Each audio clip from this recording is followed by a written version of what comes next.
Welcome into the Holden Trax. This is Holden's new entry into the compact SUV market. People love these things, love them. And although the SUV market was originally sold on things like off-road capability and the ability to take your kids to school and then go to the bush on the weekends or go camping and that sort of thing, that's old-fashioned SUVs. New SUVs aren't really concerned with that type of frivolity. Now, if you're not going to go to the bush on the weekends, if you just want the practicality and you're going to admit that compact SUVs really are the modern equivalent of minivans, don't shoot the messenger, that's just the way it is, alright? Then these compact SUVs are actually quite good. This one is supposed to be developed on the Barina floor pan, so it's got quite a short wheelbase, but the track's quite wide. It's surprisingly capable at keeping rather good attitude in corners and keeping everything well balanced. There's no feeling like you're going to tip over. Both the Trax models have electronic power steering, very smooth, quite comfortable, maybe a little bit light, not as much feedback as I personally prefer, but it certainly suits the character of the vehicle very well. It makes inner city driving very simple. So if you're not doing microscopic adjustments mid-apex, and the electric power steering in the Trax range probably still suit you quite well. So this, along with the Barina, both have Siri capability. Personally, although I do have one pair of kind of tight pants, I'm not really a hipster, so I don't have any Apple products. Of course, you've got your audio options. You can pick your source here, AM, FM radio, USB if you've got it, or Bluetooth. I can run through the phone there as well. 7 o'clock, 8 o'clock, rock.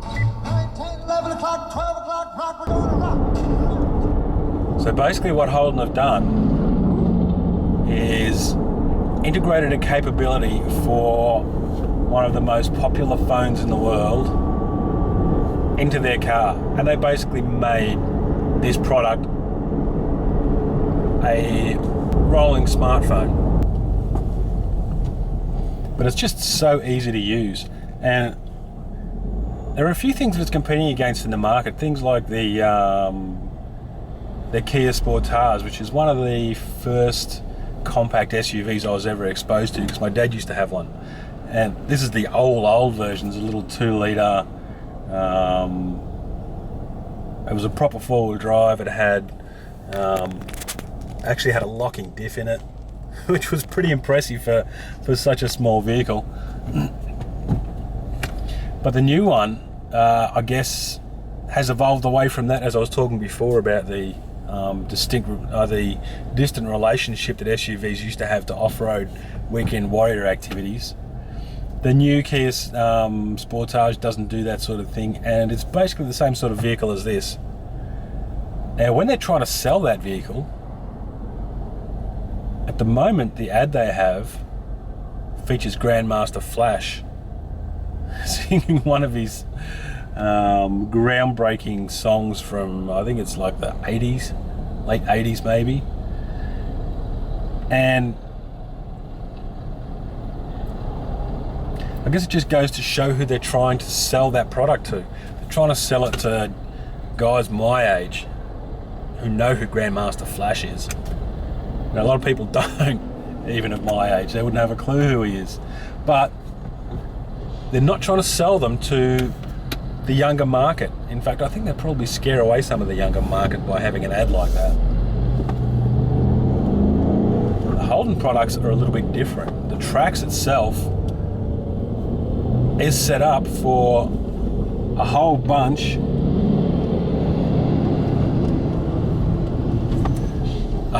of Gen Ys, or whatever after Gen Y was, the noughties or I don't know what you guys call them, Generation Z, whatever.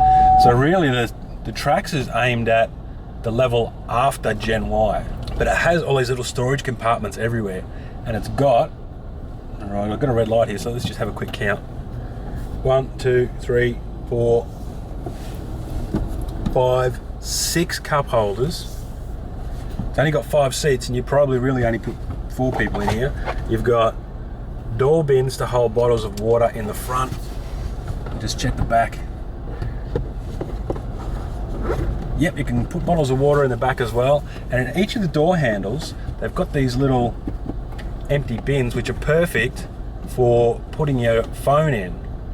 So everyone can have their little phone in their own little pocket on each door. It's ready to grab and very easy to access, which I know with hipsters and young kids these days, it's very difficult to get your phone out of your tight pants. So they've really thought about the practical applications of storage.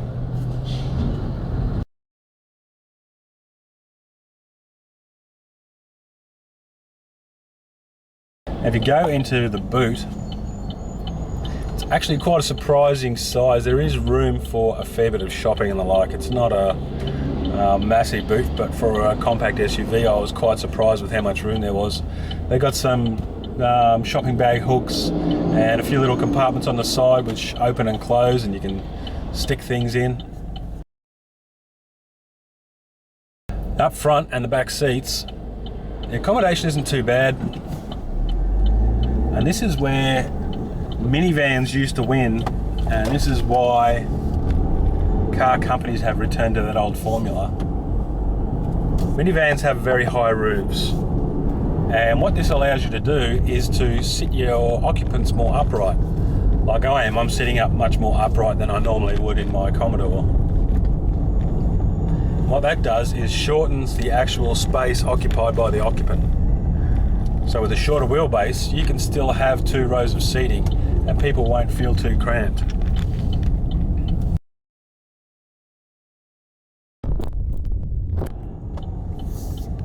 So that's it.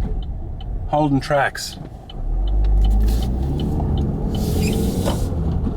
A modern vehicle for the modern kids. My wife liked it as a runabout, a family sort of errand runner. I didn't mind driving down to the shops and things. I thought it was quite fun.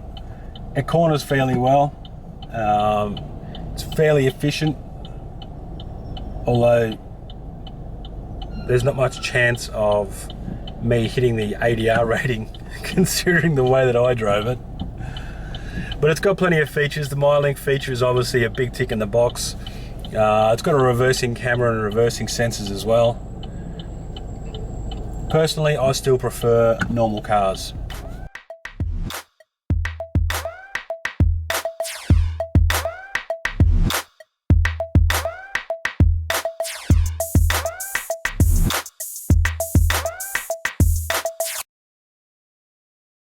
But this gets bonus points for having an available manual option, and it is quite a good option as well.